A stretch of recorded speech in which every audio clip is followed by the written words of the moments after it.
Today I'm back at Khlong Hae floating market in Hat Yai.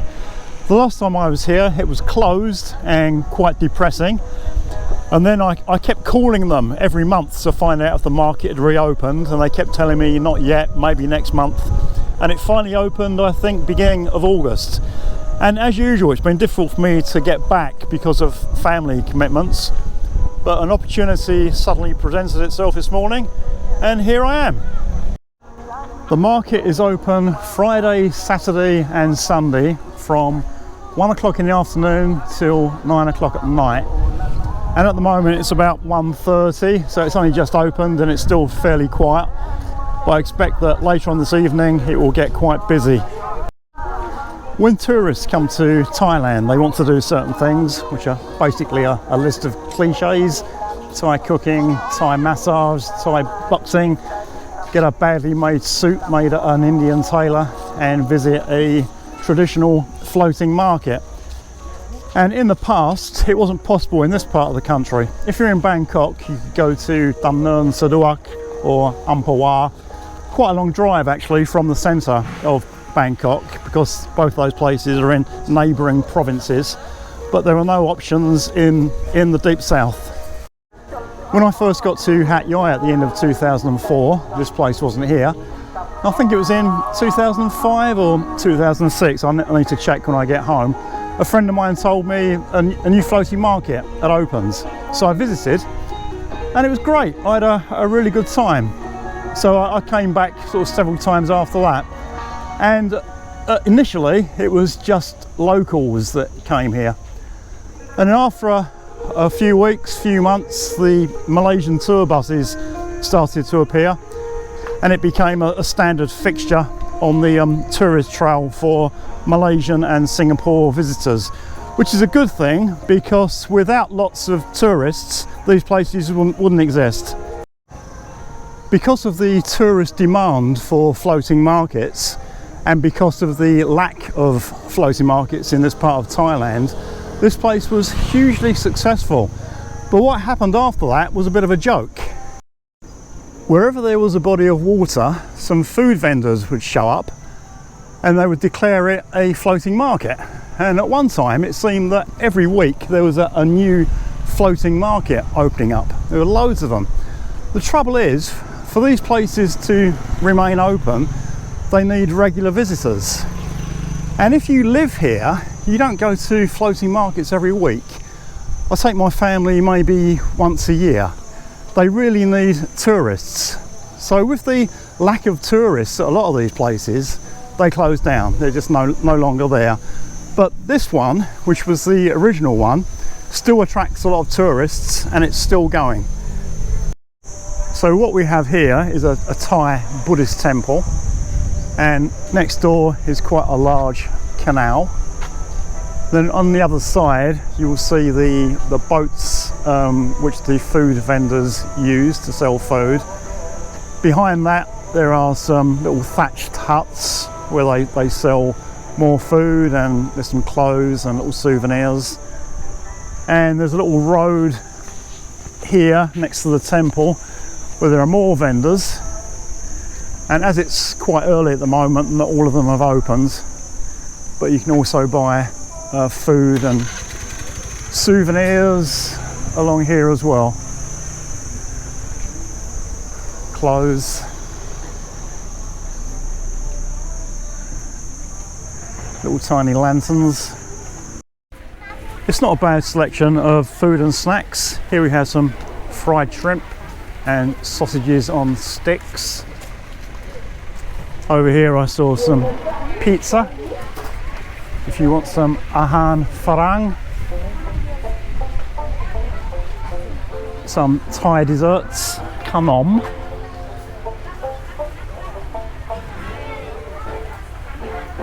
various curries, quite a lot of fruit, and I've seen quite a few stalls selling sticky rice and mango, khao niao mak muan. This one's also selling durian with sticky rice, khao niao durian. Here's another sticky rice and mango stall, and for some reason a lot of the vendors here are Muslim. and that will be good for ethnic Malay visitors. So the Thai Muslims speak the Malayu language, which I understand is very similar to the Bahasa Malay language. So ethnic Malaysian visitors won't have any problems with communications.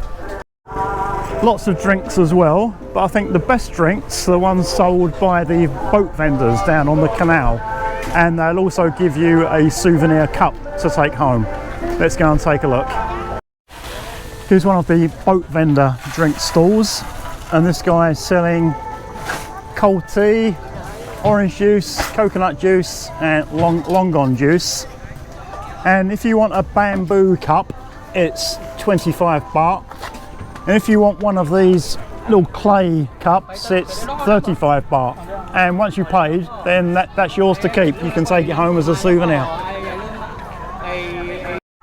This food on sticks, the Thais call luk shin. So here we've got various things, squid, shrimp, sausage, and you just take what you want. And then she's got a little charcoal burner behind her, so she'll put those on the charcoal burner for a couple of minutes to warm them up, and then they're yours. This vendor sells the famous tom yum goong, which is the spicy soup with shrimp and lemongrass, and they serve it to you in a coconut shell. Me prog, my crab. Just giving a demonstration. And I've noticed also that on a lot of the signs they've got writing in Malay as well, because there's so many Malaysian visitors come here. The vendor next to the vendor selling tom yum goong is selling Hat Yai, which is a Thai dish that every tourist seems to know. It's the flat noodles with shrimp, and they put some crushed peanuts on and lemon. It's really good actually, but it's not all that healthy. People seem to think that Thai food is very healthy, and this can be very sweet, and I read once that it has more calories than a Big Mac. So if you're on a diet, probably not the best thing to eat. Here's another drinks vendor. This one's selling the same drinks that we saw a few minutes ago, and he only has the bamboo cups. He doesn't have the little clay pots. This vendor's selling Thai style omelettes, which are known as Hat Yai. So you can have a variety of things to put in your omelette, and once they've made the omelette, they'll just put it on a little mound of rice. There were lots of vendors inside selling sticky rice and mango, and here's yet another one outside, Khao Niao Mak Muang. So if you like sticky rice and mangoes, it's certainly a good place to come. This is traditional Thai ice cream made with coconut milk. The Thais call it itim, and the coconut milk is gati. And I always find it strange what Thais put on their ice cream. So here you got bread and peanuts, and sometimes you see corn as well. Just not the usual things I would expect to see on ice cream. And these are 20 or 30 baht. It's just after 2 o'clock now, and I had to come early today because it was my only window of opportunity to get here, and I was expecting it to be virtually dead, but there are actually far more people than I expected. And if you're Muslim from Malaysia or elsewhere and worried about the food being halal, as I said before, there are a lot of Muslim vendors, so if a vendor is Muslim, you'll know that the food being sold is halal. And just to confirm, on some of the signs you'll see halal as well. I've just been approached by this guy who wants to take a selfie with me. I don't know why, but this is the second time this has happened this week. If you come with young children and they're starting to get bored, there are a couple of places where you can bring them to keep them amused. You can throw balls and try to knock these cans over to win a prize. In the past there used to be more. I remember coming here a number of years ago with my kids, and there was a bouncy castle, but I haven't seen any sign of that this time. We've taken quite a good look at the food vendors. It's not gourmet, but there's enough to keep you going if you feel a bit peckish. And the drinks are important because just walking around here for a little bit you'll get very thirsty. and there's lots of places to buy drinks. In addition, there are a few other shops. This place you can buy your fake Ray-Ban sunglasses, 169 baht. Souvenir t-shirts, cheap jewellery, backpacks and sort of fashion accessories, clothes. Probably not the best place to buy this sort of stuff. You know, if you're out clothes shopping, there are better markets to go to in Hat Yai. Shoes, but you might just see something that you like here. More t-shirts, swimming shorts.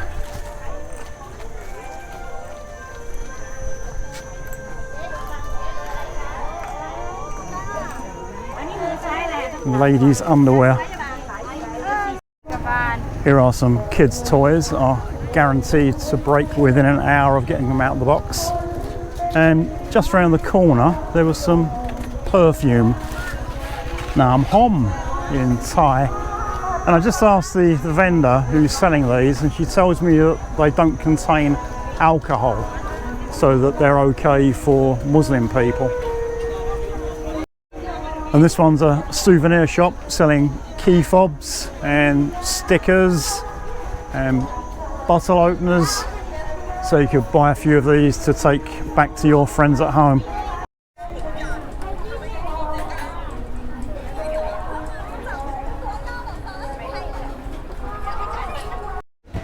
We've taken a look at most places now at the floating market, and the first time you come here it's really fun and exciting. I can still remember the first time I came here, but after a dozen times or so it tends to lose some of its excitement. However, there is a place here that I still really enjoy going to, and it's a place that probably not many visitors to the floating market go to. I'm going to take a look at it now. From the floating market you have to walk across the bridge and then walk through the Thai Buddhist temple, and where I'm going is just on the other side of the temple. I did a video about this place before, but it's still not finished, so I like to visit periodically just to see how things are progressing. And in Hat Yai is quite a wealthy town for Thai standards, and there's a lot of construction, and a lot of the construction workers are ethnic Mon.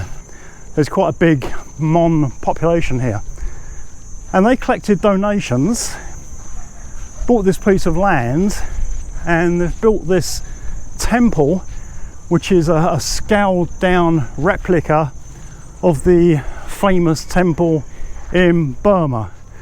I won't try to pronounce it because I'll probably get it wrong. And like many of these temples that are built with donations, it sort of starts off just with a concrete shell, then over time they gradually decorate it.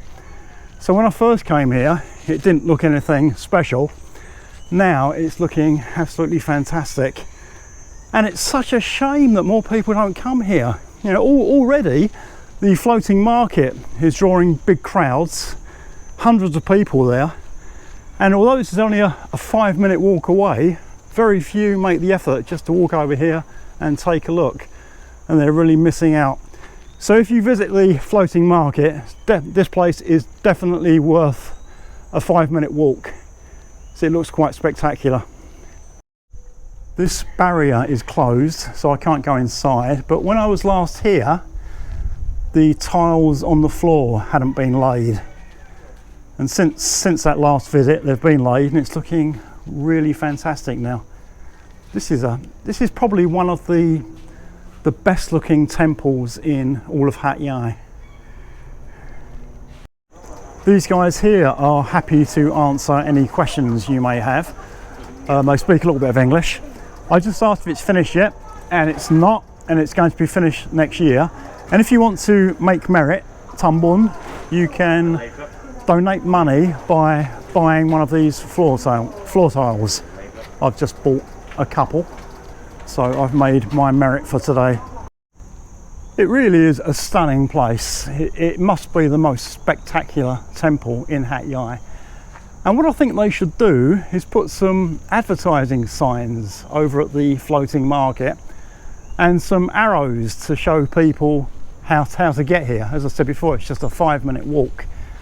A lot of the tourists from Malaysia and Singapore, when they're in Hat Yai, they want to do various things. You know, one is to visit the floating market, and 2 is to make merit. So if more people were aware of this place, they could kill 2 birds with 1 stone. They could visit the floating market and then come here to make merit. What those guys just told me is that they're going to do some more work to the central pagoda, and they're going to tile this outside area. It's just concrete at the moment and it hasn't been tiled yet. So the tiles that I just donated money for will end up somewhere here sometime in the future.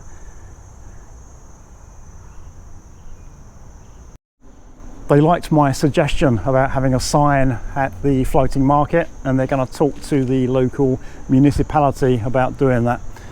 So I think now I'm going to go back to the floating market. There's a bridge over the canal just over here that you can walk across, and then I'm going to probably head back home. This is the footbridge over the canal that connects the Thai temple to the Burmese temple. And in the past they used to have boats here that gave visitors a little tour of the canal, but they've gone now as well. It's not what it used to be. The big Malaysian tour buses park outside, and inside the car park there are lots of vehicles with Malaysian license plates. My throat's getting dry, so I'll just grab a quick orange juice before I go back. Nam som, krap.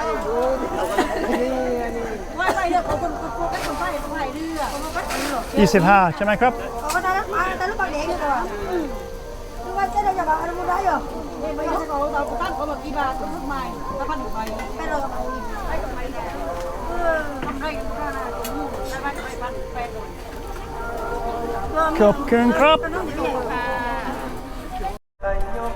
I hope you enjoyed that little look around Khlong Hae floating market in Hat Yai.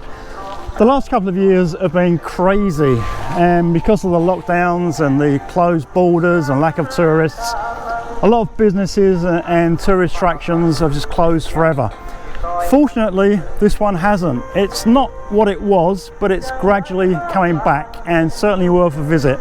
So if you're in Hat Yai, come here, and if you come here, please visit the Burmese temple. Make a donation. It will help them to finish the temple as soon as possible, and it will also put lots of merit into your karma bank. Thank you for watching, and more videos soon.